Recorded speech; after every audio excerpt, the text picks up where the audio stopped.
답변을 드리기 전에 오늘 저녁 이렇게 본인을 보내주셔서 감사하다고 말씀드리겠습니다. Before I give my answer, I'd like to thank you guys for coming out this evening to see Burning.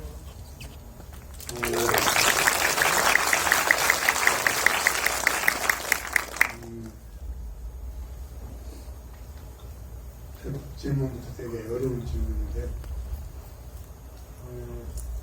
제가 이 버닝을 만들기 전에 꽤 오랫동안 영화를 만들지 못하고 어떤 영화를 만들어야 되는지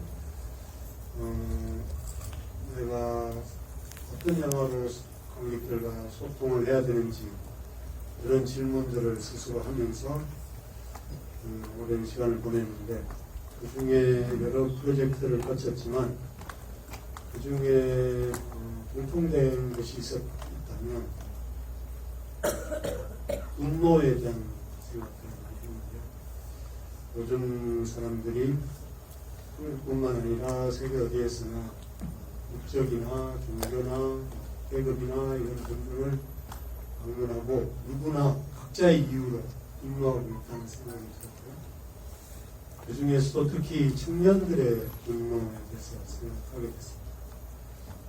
이 세상이 점점 겉으로 세련되어지고 물질적으로 풍요로워지고 편리해지고 멋있어 보이기까지 하는데 그 내부에는 여전히 많은 문제들이 있고 그것이 감추어지고 청년들은 열심히 일하지만 집세 돌아가고 일자리도 구하기 힘들고 미래가 불안정한 그런 청년들이 점점 무력감을 느끼고 속으로 분노를 감추고 있는데 이 무라카미 하루키 씨의 이 단편 소설은 겉으로 보기에는 분노하고 아무 상관이 없는 좀 작은 미스터리를 다룬 짧은 단편이지만 그것과 요즘 시대의 청년들이 느끼는 요즘 시대의 미스터리, 이 세상의 미스터리, 삶의 미스터리, 세상의 모호함과 미스터리에 대해서 이야기할 수 있을까라고 생각했습니다. So that's a very difficult question to answer. Before I made Burning, for a long time I didn't make any films. And I questioned myself what kind of movies I should make, what kind of movie I should communicate with the audience. And I asked these questions to myself for a long time, and I went through several projects. And the commonality among all those projects was that they were stories about rage. To me, it seems that a lot of people these days, not just in Korea, but all over the world, regardless of nationality, religion, and class, for their own reasons, feel a lot of rage. And I felt that in particular to young people these days, despite the fact that the world is becoming more sophisticated and wealthy and abundant and convenient on the outside, inside of that facade, there are a lot of issues underlying these improvements, and that these issues are being constantly hidden. So despite the fact that young people work hard, their employment is always difficult to come by, the rent continues to rise, and they struggle with their uncertain futures, and they end up feeling helpless, and they end up concealing their rage. And although this short story by Murakami seems like it has nothing to do with rage, and it follows a very small mystery within that story, I thought that the story could connect to the mysteries about the world and the lives we currently lead, these mysteries and the ambiguities that young people these days feel about our current world. So as you mentioned, this film is based on a very, very, very short story called Barn Burning. How did you find this short story, and what was the process like adapting that short story into the screenplay?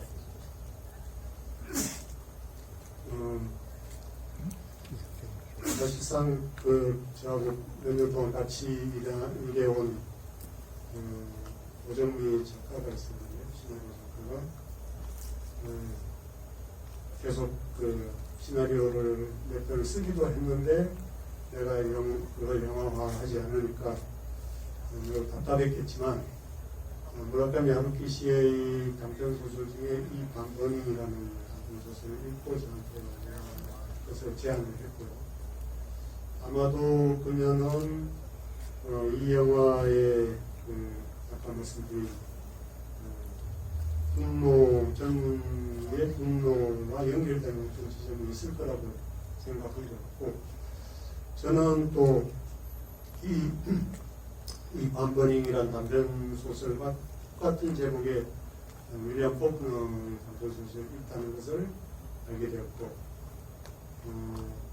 그 윌리엄 포크너의 단편 소설은 그야말로 미시시피 강 주변에 사는 그 가난한 백인 가장 소작농을 하고 가족을 끌고 1년마다 농장을 옮겨 다니면서 가난하게 사는 그 아버지가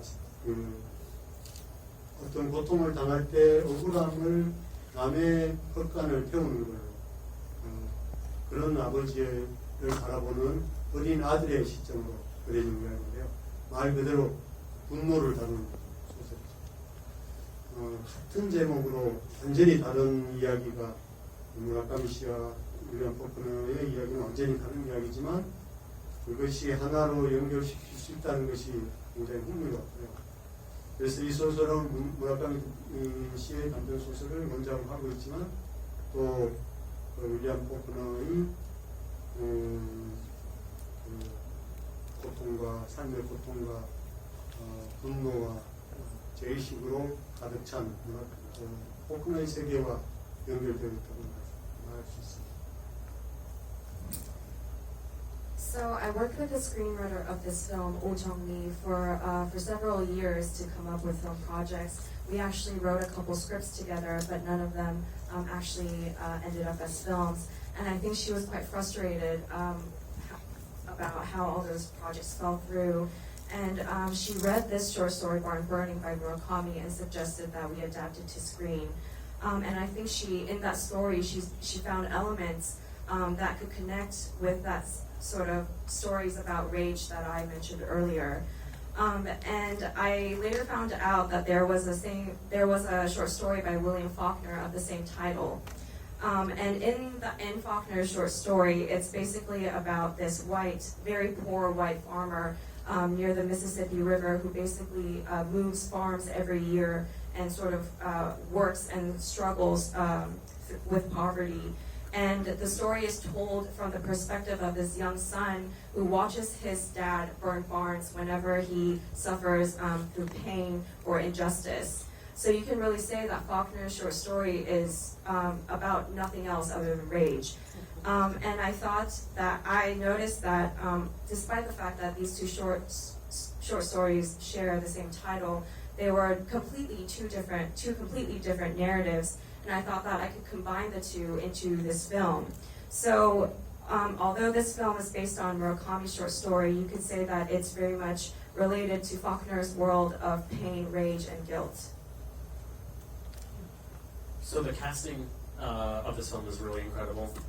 All three of your leads are phenomenal. But they all come from very much different backgrounds. Ah Hin-yo is a pretty famous Korean actor, K-dramas and films. Steven Yeun is very famous here in America as an Asian American actor. And then Jong-seo is unknown, and this was her very first project, which is really remarkable because she was phenomenal. So can you talk about how all this casting came together and audition process, and if you purposely reached out to these folks on your own? 유한 씨는 말씀하신 대로 한국의 대표적인 젊은 배우인데 특히 그동안 아주 강렬한 감정을 드러내는 그런 캐릭터 역할을 해서 명성을 얻은 배우고요. 그런데 저는 이 영화의 정수는 극단적으로 수동적이고 감정을 안으로 어떤 감정도 겉으로 드러내지 않고 안으로만 그 분노를 사귀고 있는 그런 캐릭터이기 때문에 오히려 유한 씨가 이런 캐릭터를 종수를 하는 것이 매우 흥미로울 거라고 생각합니다. 그리고 정종서 씨는 완전히 완전한 연기 경험이 전혀 없는 완전한 신인이고, 심지어 오디션도 이 영화의 오디션을 처음 오디션을 본 신인인데, 어린아이와 같은 순진함, 백지와 같은 그런 순진함을 볼 수 있었고요. 또 한편으로는 그 순진함 속에 뭔가 숨겨져 있는 것 같은 묘한 이중성을 느껴서 그녀가 가지고 있는 그 모습 그대로 영화 속에 가지고 보고 싶었습니다. 그리고 스티븐 연은 원래 이 영화에 캐스팅된 배우가 있었지만 촬영이 1년간 연기되면서 그 배우가 다른 선약된 스케줄을 하기 위해서 출연할 수 없게 됐고, 그래서 스티븐 연은 아까 이야기한 우리 작가가 강력히 추천했는데, 한국에서 대체로 30대 여성들이 스티븐 연을 좋아하고 그 작가도 그러하고, 저는 워킹 데드를 사실상 못 봤고 그때까지. 그리고 옥자에서의 스티븐 연의 모습은 전형적인 한국계 미국인으로서 굉장히 뭔가 이렇게 좀 활발하고 좀 한국 사회에 들어온 어떤 흥분 같은 걸 잘 드러내는 역할이었는데, 이 영화의 배경과는 완전히 다르지만 뭔지 모르는 그 힘이 그 안에 있는 것 같고요. 스티븐 연을 처음 만났을 때 스티븐 연이 매우 이 역할을 잘 이해하는 것 같았습니다. 이 캐릭터를. 자기가 생각하기에는 이 남자 벤의 내면에는 공허한 멘티니스가 있는 것 같아요. 자기가 잘 알고 있고 자기도 현재 경험하고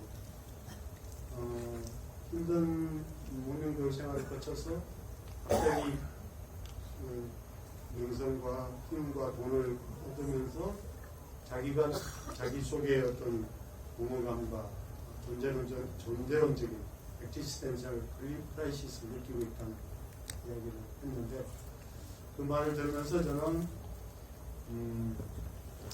제가 이 스티븐 연이 이 역할을 논리적으로가 아니라 몸으로 이해하고 있다는 생각이 들었고요. 저도 잘 알지 못하는 벤이라는 사람을 실제로 눈앞에 보고 있는 것 같은 느낌이 들었습니다. So in regards to Yeun, as you said, he's a very famous young actor in Korea, and he's particularly well known for these characters that express very intense, strong emotions. On the other hand, Jong-seo, the protagonist of this film, is passive almost to an extreme degree. He never shows his emotions outwards, and he bottles up all his rage inside. And so I thought it would be very interesting for Yeun to play this completely different character than what he's known for. And with Jong-seo, she's a completely new actor. She had no prior acting experience, and this project was actually her first audition as well. And when I saw her, I sensed a childlike innocence to her. I felt like she was almost a blank slate, but at the same time, I sensed this peculiar sense of duality within her, as if there was something inside her that we couldn't quite figure out. So I wanted to sort of portray who she is as a person entirely into this film with this character. And with Stephen Yeun, we originally had another Korean actor cast for the role of Ben, but we had to postpone production for a year, and that actor had prior commitments, so he had to drop out of the project. When we were searching for a new actor, the screenwriter strongly recommended Stephen Yeun. Stephen Yeun is quite popular to women in their 30s in Korea, and she's also a woman in her 30s, and so it was from her suggestion. And at the time, I had never seen The Walking Dead. I had seen Stephen play Kay in Okja, but in that film, he played a very traditional Korean American character who was very lively and very excited to finally enter Korean society. And so that character seemed very different from Ben, but I also sensed this incredible strength in this actor.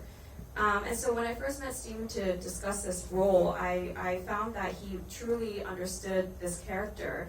Steven said that he thinks that emptiness is what's at the core inside of this character, and that he was very familiar with that sense of emptiness and that he was experiencing it himself.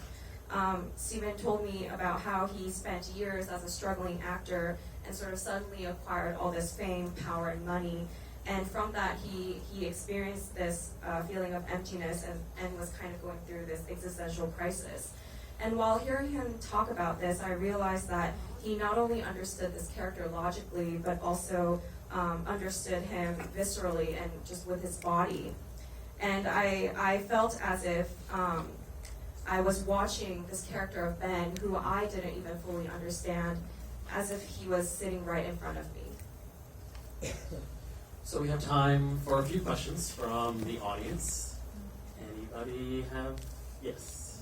Thank you for thoughtful answers. This was such a jump from the world of We, which I think played here last year, if I remember. And just wondering what, and he explained about looking for the thing, but it was such a great jump. And both have great nuance in them, but completely different kind of storytelling. So can you just fill in a little bit about how the step went from that film to this film? And of course, I need the Fogworth story. Which movie was it? Which movie was it? Is it called The World of We? The World of We? That was a different film. That was a different filmmaker from last year. Someone told me that he had done that film. I couldn't imagine going Oh, no, it's to good, that. yeah. The last one, yeah. No worries. Yes, in the back. Amazing film. I just have one question. The fact that the actors from different acting background experience, can you speak a little bit about how you rehearse and build the characters to the actors? So since you had three really strong actors and all from different acting backgrounds, what was sort of the rehearsal process like for all three of them during the filming?